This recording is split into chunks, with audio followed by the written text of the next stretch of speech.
Hello friend, welcome to my channel Mahi study point. तो friend, आज का हमारा प्रश्न है कि 10 बंदर हैं, 10 बंदर 10 दिन में 10 केले खाते हैं, तो 20 बंदर 20 दिन में कितने केले खाएंगे। बहुत ही आसान सा सवाल है, देखने में बहुत आसान लग रहा है। तो इसको देखने के बाद हर एक बच्चा यही बोलेगा कि 20 दिन में 20 बंदर 20 केले खाएंगे, लेकिन भाई इसका आंसर 20 नहीं होगा। तो ये तो हमें क्वेश्चन को सोल्व करने के बाद ही पता चलेगा कि इसका आंसर कितना आएगा। तो चलिए क्वेश्चन को करना स्टार्ट करते हैं। अगर ये प्रश्न आपको समझ में आए तो प्लीज़ चैनल को लाइक, शेयर एंड सब्सक्राइब जरूर कर लें।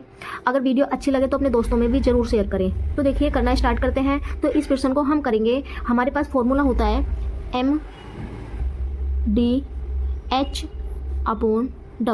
ठीक है, इस फॉर्मूले से हम इस क्वेश्चन को सोल्व करेंगे। अब यहाँ पे M क्या होता है, D क्या होता है, HW, ये समझ लेंगे कि ये चीज़ क्या होती है। तो भाई यहाँ पर M जो होता है हमारा, वो होता है मैन। मैन मीन्स आदमी। तो यहाँ पर आदमी का मतलब किससे है, बंदर से। ठीक है, यहाँ पर क्या है, बंदर है। और D होता है हमारा डे। डे का मतलब क्या होता है, दिन। H होता है आवर्स में, टाइम, HOURS, आवर्स यानी घंटा, कितने घंटे लग रहे हैं। और W होता है यहाँ पर वर्क। वर्क मीन्स कार्य, कितना काम हुआ। ठीक है, वर्क मीन्स कार्य यानी कितना काम हुआ। तो इस क्वेश्चन को हम इसी फॉर्मूले से सोल्व करेंगे। तो यहाँ पर हम फॉर्मूले को कैसे पुटअप करते हैं क्वेश्चन के अंदर, MDH/W। तो इसको हम कर लेंगे, जब हमारे पास 10 बंदर 10 दिन में 10 केले खा रहे हैं, तो ये हमारे शुरू वाले बंदर हो गए, तो इसको M1 D1 H1/W1 कर लेते हैं और इसको बराबर कर देते हैं। जैसे 20 बंदर 20 दिन में कितने केले खाएंगे, तो M2 D2 H2/W2। अब यहाँ पर अगर हमें जो चीज़ दी हुई है वही हम पुटअप कर देते हैं, जो नहीं उसको छोड़ देते हैं। जैसे इस क्वेश्चन के अंदर आवर्स, घंटे में टाइम नहीं दिया हुआ, तो उसको छोड़ देंगे। तो देखिए यहाँ पर M1 का मान कितना है, तो M1 का मान है यहाँ पर 10 बंदर। कितने बंदर, 10 बंदर। तो हम लिख लेंगे, देखो M1 यहाँ पर हो गया भाई 10, और D1 हो गया यहाँ पर 10, क्योंकि 10 दिन में खा रहे हैं। और H यहाँ पर नहीं है तो H को छोड़ देंगे। अब क्या बचा यहाँ पर, W। तो यहाँ पर काम कितना हो रहा है, ठीक है, तो W1। तो यहाँ पर काम कर रहे हैं बंदर 10 केले खाने का। तो कितने केले खा रहे हैं, 10। तो यही तो काम हो गया। तो ये तो हमारे M1 D1 W1 हो गए। अब हम निकालेंगे M2 D2 W2। ठीक है, क्योंकि H2 भी नहीं है हमारे पास। तो M2 कितना हो गया भाई, M2 हो गया 20। D2 कितना हो गया, D2 भी 20 हो गया, क्योंकि 20 बंदर 20 दिन में कितने केले खाएंगे। और W2 का हमें पता नहीं है कितने केले खाएंगे, तो इसको हम निकाल देंगे, क्वेश्चन मार्क। यही तो हमें निकालना है। ठीक है, अब इन सारी वैल्यू को इस वाले फॉर्मूले में पुटअप कर देंगे। तो देखिए कर लेते हैं। M1, तो M1 का मान कितना है भाई, 10 गुणा D1 का मान कितना है, 10।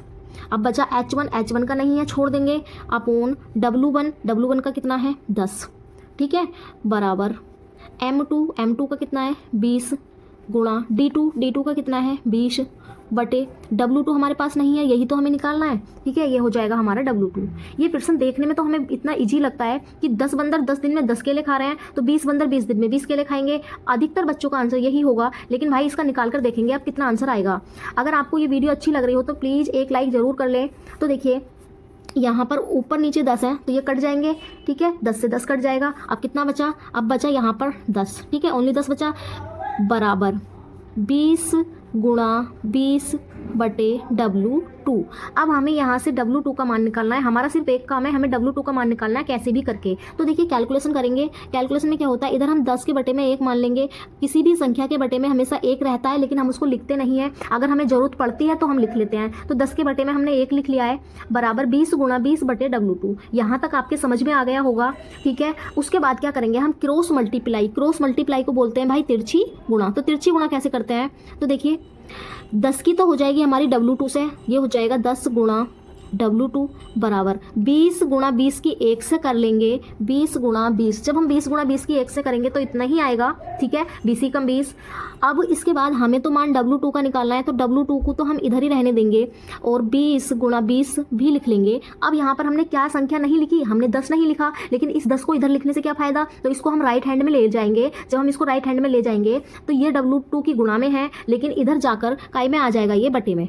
ठीक है, बटे में। जिससे बिल्कुल भी कैलकुलेशन नहीं आती इस सवाल को, वो भी कर सकते हैं। देखिए यहाँ पर जो चीज़ इधर प्लस में होगी उसको इधर उठाकर ले जाएंगे, वो माइनस में जाती है, और माइनस में होगी तो वो हमारी प्लस में जाती है। अगर हमारी डिवाइड में होती है तो वो हमारी गुणा में चली जाती है, और जो यहाँ पर गुणा में होती है वो इधर किस में आ जाती है भाई, डिवाइड में आ जाती है। तो यही काम हुआ है कि 10 इधर गुणा में है तो ये किस में आ गया, डिवाइड में। ठीक है, उसके बाद 10 से इसको काट लेंगे, 10 दूनी 20। तो W2 बराबर 20 गुणा तो W2 कितना आ गया भाई, 20 दूनी 40। ठीक है, तो बताइए 20 बंदर 20 दिन में कितने केले खाएंगे? 40। ठीक है, कितने केले खाएंगे? 20 बंदर 20 दिन में 40 केले खाएंगे। ठीक है, आई होप आपको ये सब कुछ समझ में आ गया होगा। अगर प्रश्न समझ में आया हो तो प्लीज़ चैनल को सब्सक्राइब कर लें ऐसे ही नेक्स्ट वीडियो देखने के लिए। Thanks for watching this video.